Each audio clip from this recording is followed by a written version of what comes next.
So to fix this mistake, so to fix this problem, you have to learn to respond in ways that you usually don't, right? So it's usually best to start focusing on your flaws and the things that you don't do, right? You got to find out, for example, maybe you don't speak up when this happens. Maybe you don't speak up when they're late. Maybe you always respond on time. Maybe you are too forgiving. Maybe you don't tell someone that something's bothering you, right? And you may not notice, but this becomes a habit. And you not speaking up is something that they can predict. You backing down is something that they can predict. All you have to focus on is look for your flaws. What are the things that you know you don't do that you have to do? And start deliberately practicing that. So it could mean that maybe this person does something disrespectful to you, and now this time you muster up the courage to call them out on it, right? And this automatically becomes unpredictable because they're like, okay, where did this come from, right? Or maybe you're too dependent on this person. And so you're focusing on fixing your flaws, and you become aware through analyzing yourself that you are too dependent on them. So you start to try to do other things, right? Especially if this is actually being dependent on someone is not good. It's not bad. First of all, the problem is that when you over rely on this person, right? When you start losing your ability to rely on yourself because of them, there's nothing, in fact, it's actually good to depend on someone, but they have to be consistent and they cannot be somebody who is unreliable. That's the only difference.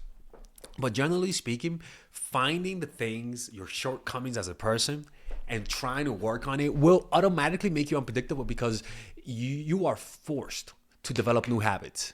You are forced to learn to respond in different ways. If you respond with aggression, learn to respond with kindness and softness. If you usually respond with kindness and softness to disrespect, learn to respond with more aggression, with more controlled rage, right? So if you usually back down, face up. If you usually face up, back down, right? We have to learn to use a long sword and short sword, which is learning how to use defense and offense, right? Learning how to speak and then not speak, right? The long sword speaking, the short sword not speaking. The long sword being present, the short sword being absent, right? The long sword should be the absent one. But what I am saying is that working on the opposite things that you need to work on will naturally instill in you unpredictability because you're working on yourself and you're breaking habits. You get what I'm trying to say? So that's one thing. Now, the next thing that causes this, here it is right here. Boom. Societal expectations and conditioning. Men and women are often socialized and conditioned to view the pursuit of a partner as a challenge to be won. Society sometimes portrays romance and courtships as a game where the goal is to win the affection of a partner. After achieving this victory, the perceived need to be in the same level of the effort may diminish, not out of disinterest, but due to a lack of societal guidance on how to sustain a relationship, right? And so a lot of people like learn from others to stop trying. Like it's just that simple, right? Once they win it, and the thing is that people actually they do make an effort to win you over, but the problem is that you don't show them that the love is not conditional. It is not unconditional.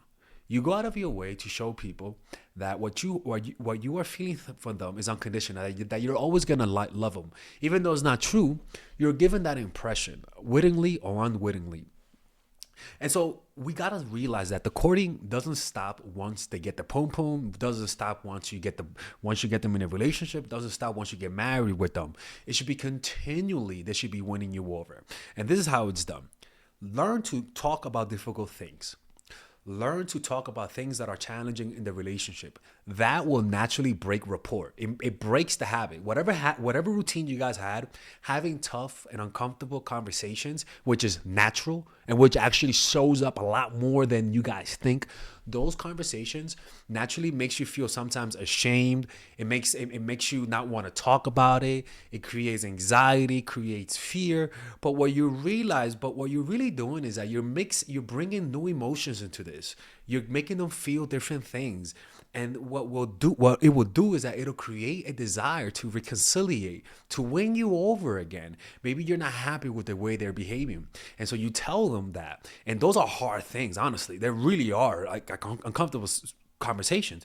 But usually the more difficult it is, the more it'll bring you guys closer. Because what you're gonna notice is that after that conversation, there's a certain desire to connect with the person, right? So people do make a lot of mistakes in life, and we sort of don't let them know the mistakes they do because out of our fear of confrontation. And this is what I'm talking about, right? So if I'm telling you that if you want to learn to be more unpredictable to keep them interested, you don't have to be manipulative. You could just literally attack your weaknesses. So if you identify that your weakness is speaking up, and you have to have a tough conversation with this person, your self-help like journey will lead you to speaking up, will lead you to them saying, whoa, when did this person grow a backbone? Right? So that's what you have to do. Now, the next thing is this, right? Is attachment styles. An individual's attachment style, shaped by early experiences with caregivers, plays a crucial role in how they approach relationships. Those with secure attachment styles may maintain consistent effort as their relationship progresses. In contrast, individuals with anxious or avoiding attachment styles might exhibit more significant fluctuations in their relationship and romantic efforts due to underlying fears of intimacy and abandonment. Now look, with these types of people, avoiding people, unfortunately, you should always. Those people require more space than necessary. That's the issue, right? And it's hard to tell which one is what, honestly, right? It's hard to tell the people who are actually interested. I mean, fake interested versus people who are actually interested and have an attachment style.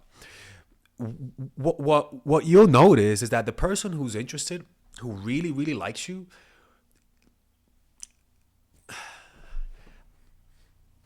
all right, ladies and gentlemen, if you guys ever want to learn how to use your feminine energy to influence people, learn how to use your masculine energy to become more assertive, and also learn how to blend both energies to improve your dating life, your spiritual life, honestly, your relationship life, your family life, your career life, this is the course for you. If I had to make a course for my nieces, I have two nieces, one is 19 and one is 15.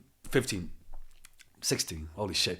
Oh my God, he's a bad fucking uncle. He's a bad uncle. Get him. Shut up, Melissa. You should get this course, right? And this is the course that I will make for them. So, for example, watch the curriculum, right? In the first week, we're going to be showing you how to establish a strong masculine foundation without letting it hurt your feminine energy.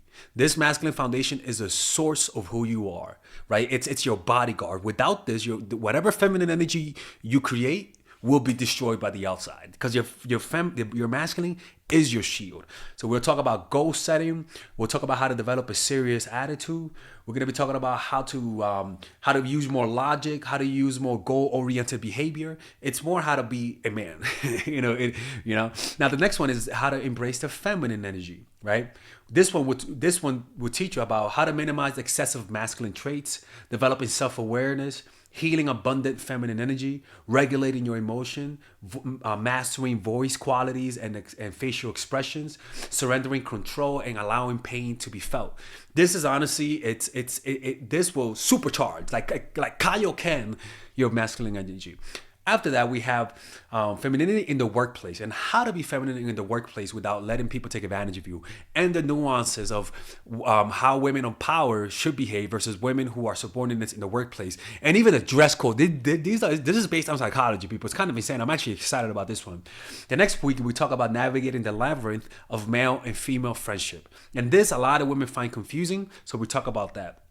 And how to identify envious friends, how to identify the good friends, how to keep male friends, and how to keep female friends. Week 5, we talk about how to release the burden of the past and stop and destroy mental projections. This is actually really powerful. And then week 6, we talk about how to increase your observational power so that you can read people better.